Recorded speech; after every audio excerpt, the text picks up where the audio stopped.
Welcome to Cast of Wonders, the fiction audio magazine for young adults featuring stories of the fantastic. I'm Graham Dunlop. Today we present A Proof of Unicorns by Elizabeth Creeth. She is an award-winning writer living and working in rural northern Ontario with her husband, dog and cat. She's been published since around 1990 and her work has appeared in many places including Murky Depths, Misfit Magazine, Enchanted Conversation and Brain Harvest. For more information, swing by her site, Elizabeth Creeth's Scriptorium, at ecreeth.wordpress.com. Check the show notes for details. The narrator is Danielle Daly. Danielle, or Danny for short, is a 30-something woman from Long Island, NY, living with a patient husband and two cats, who works for the man during the day and escapes from reality at night. She has no blog and she hasn't written a novel, but she loves reading what other people write. And now, we've a tale to tell.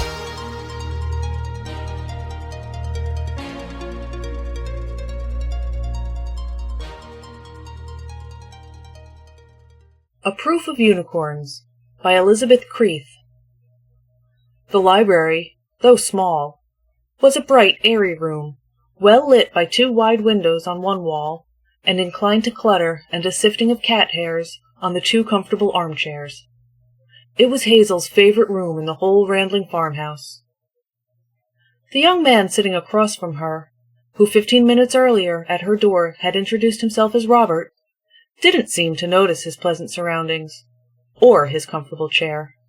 He was lean, dark, intense, and focused on Hazel with a single-mindedness that she found both amusing and slightly intrusive. She guessed that he was perhaps 20, less than half her own years. "I've come a long way to find you," said Robert. The distance was exaggerated in his mind by the fact that he had had to leave his car at the far end of the little causeway that led to Hazel's Island farm, and had been driven from there by Michael in the buggy. "Everybody does, one way or another," said Hazel. "We like being out of the way, and of course you know that unicorns like wild places, or at least more rural ones. Tea?" Before he could answer, she poured each of them herb tea in a delicate flowered porcelain cup. The fragrance of chamomile, spearmint, and the barest touch of lavender wafted through the library. It was what Hazel always served on these occasions, a calming infusion which, she could see, was going to be needed by the gallon on this young man if he stayed. "Is it true," Robert asked, leaning forward to accept his cup, "that you have proof that there are unicorns?" "Proof is one thing," she said, "and evidence is another. Proof arises from evidence. Some have found my evidence convincing, and some haven't." "So you don't have proof, you only have evidence. I don't understand." "Evidence suggests possibility," Hazel said. "Proof makes it conclusive. If you have evidence of unicorns, how does that not prove they're true?" "Let's try it this way," Hazel said. "Proof of unicorns should be as good as proof for any other animal. Agreed?" "I suppose," Robert said. "So let's assume that you want to convince me of the existence of tigers. How would you do it?" Robert rocked back in his chair. "Me? Prove tigers?" he squeaked. "Why? Proof is subjective. What you cite as proof for tigers will tell me what proofs you require for unicorns." "Take your time," she said, deftly refilling his cup, "and drink your tea." "I don't need any time for that," he said. "I can show you pictures of tigers. Photographs, hundreds of them." From the lower shelf of the tea table beside her, Hazel pulled a calendar, several years old and much thumbed. Every month was illustrated with a photograph of a unicorn of the horned horse variety. She handed it to Robert. "Unicorns," she said. "That was easy." "Those photographs are fake," he protested. "It's all camera tricks or computer stuff afterwards." "Did you see it done?" "Well, no. That is, everyone knows they're fakes. I mean, everyone knows unicorns don't look like that." "Obviously someone thinks they do. But if you're going to dismiss my photographs, why should I believe yours?" "All right," he said. He was silent a few moments. Okay, I've seen film footage of tigers, he said. There are lots of movies with tigers in them. And lots with unicorns. You must have seen some of them. Why don't you consider them proof? He opened his mouth and closed it again. Books! There are books about tigers written by biologists and all sorts of people. There are a number of scholarly texts on unicorns and their habitat, Hazel said. Most were written before the invention of photography. I have facsimiles of some of them. You understand that sightings have become rarer. I don't believe there's a single modern work. And I've seen some of those too, Robert said. All right, I get it. What if I took you to the zoo and showed you a tiger there? A real live tiger? Absolutely. Now Robert was smiling. Would I be able to hear it and touch it and smell it? Touching would probably be a bad idea, but the other things, yes. Now that's a very persuasive piece of evidence, Hazel said. I think if I actually saw a tiger, I'd have to believe they existed. So why don't we go take a look at the unicorns? She stood up, and Robert sprang out of his chair and opened the library door for her, then followed her down the stairs. At the back entrance, a young woman, her dark brown hair braided, had just shed a pair of Wellingtons sticky with manure and March mud, and was scrubbing her hands with yellow laundry soap in the stone sink by the door. Here's a spare pair of Michael's boots, said Hazel, handing a larger pair of wellies to Robert. You'll want them. It's too mucky out there for shoes. How's everything in the barn, Ginny? Just fine, Ginny answered cheerfully. I've got the lambing pens all set up and fresh straw down, just in case anyone starts a day or two early. Good work. The kettle's still hot if you want a cup of tea. And sandwiches, said Ginny. I'm famished. Hazel took a light jacket from a hook on the wall. All set? Come along, then, she said, and led Robert across the yard towards the barn, putting on the jacket as she walked. Lambing and kidding is such a busy time for us, Hazel remarked. Fortunately, Ginny has some experience with the sheep and goats. She's been here for 4 years. Michael's nearly as good. This is his 2nd time. It's Coll's 1st year. I'm afraid she's a bit nervous, and the sheep catch it from her. She smiled to hear Robert's polite murmur to all this farm talk. From the corner of her eye, she could see he was feverishly looking this way and that, his eyes flicking over the lingering patches of snow, the little orchard beyond the barn, and the protective curve of maple, pine, birch, and hornbeam across the neatly fenced pastures. Looking for unicorns. Right here, she said, making a quick turn around the end of the barn. They fetched up sharply against the double barriers of the fence and the rank smell of billy goat. Robert recoiled, and one horrified glance taking in the yellow eyes with their rectangular pupils, the long, snowy, silky coat, tiny hooves, short, saucy tail, and the alert head, from the forehead of which rose a single, pinkish-brown, tapered, back-curving horn. "Ma!" sneered the creature, tossing his head and curling his upper lip. Then, with the perverse timing of his kind, he dropped a stream of round, perfect, glossy, dark brown turds. "This is Prince," said Hazel conversationally, "the pride of my flock. I'd rather not take you in to see the does just now. They're due to kid any day, and I try not to upset them with strangers." It's a goat," gasped Robert. "Prince is a Caprine unicorn," corrected Hazel. She pulled a carrot from her jacket pocket and held it over the fence.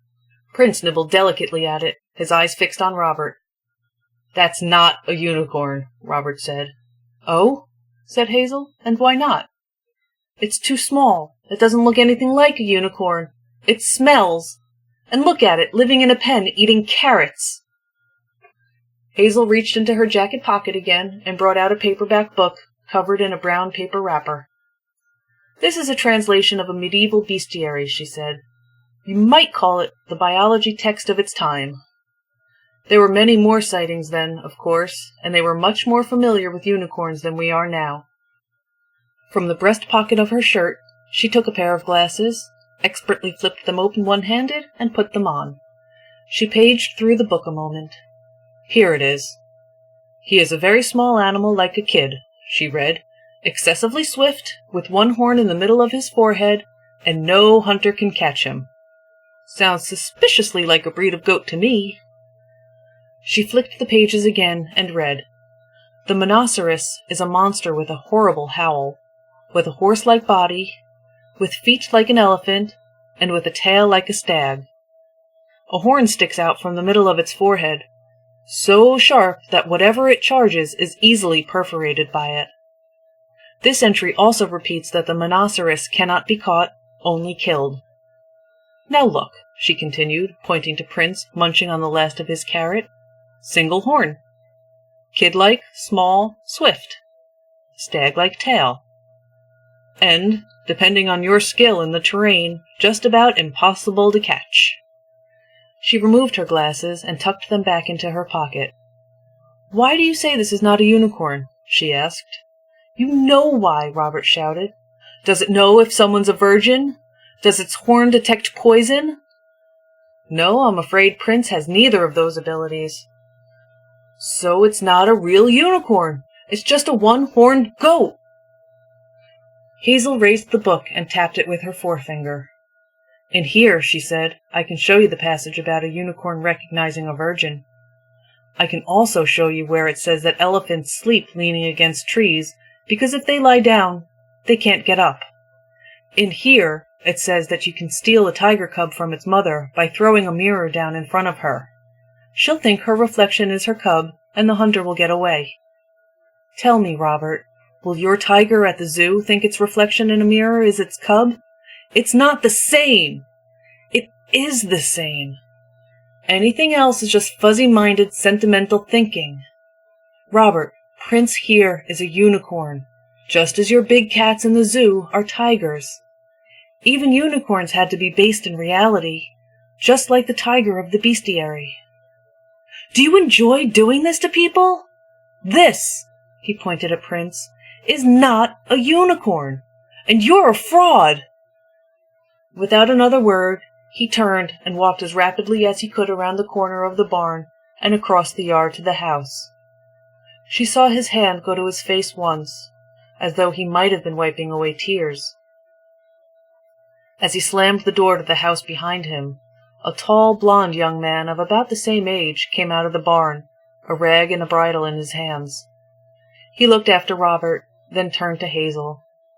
She smiled wryly at him, shrugged, and flipped the book in her hand into the air. It disappeared to refile itself in the library. "Shall I get the buggy out again?" he asked. "No," said Hazel. "Let him walk. It's not as far going back as it is coming in, after all. He'll need to cool down before he drives."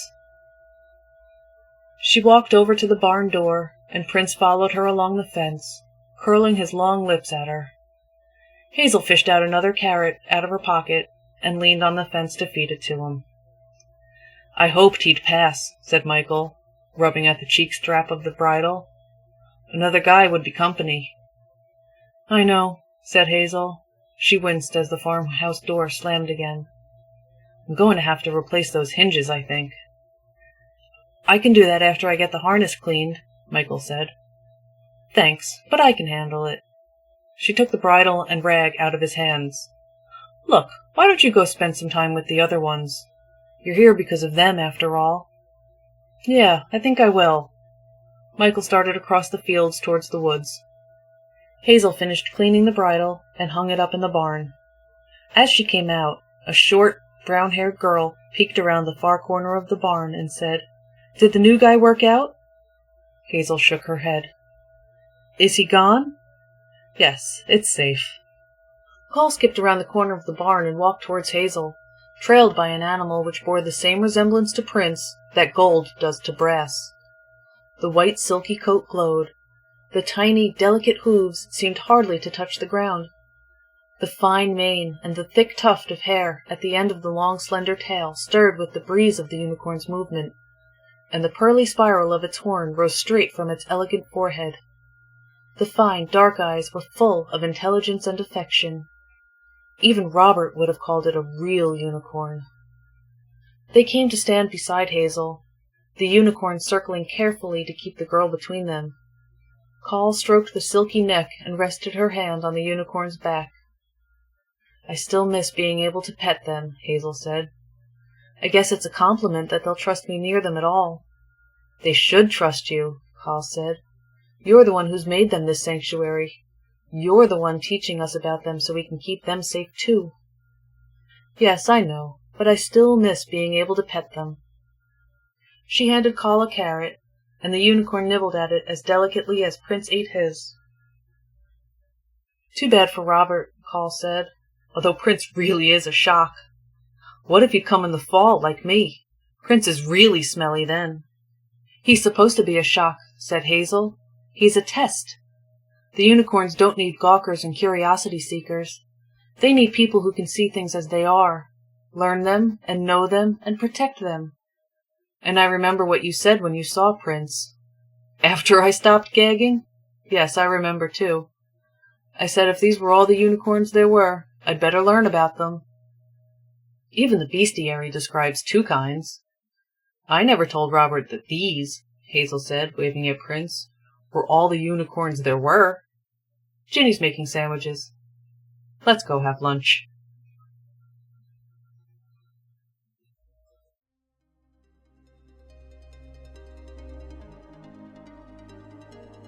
And so ends A Proof of Unicorns.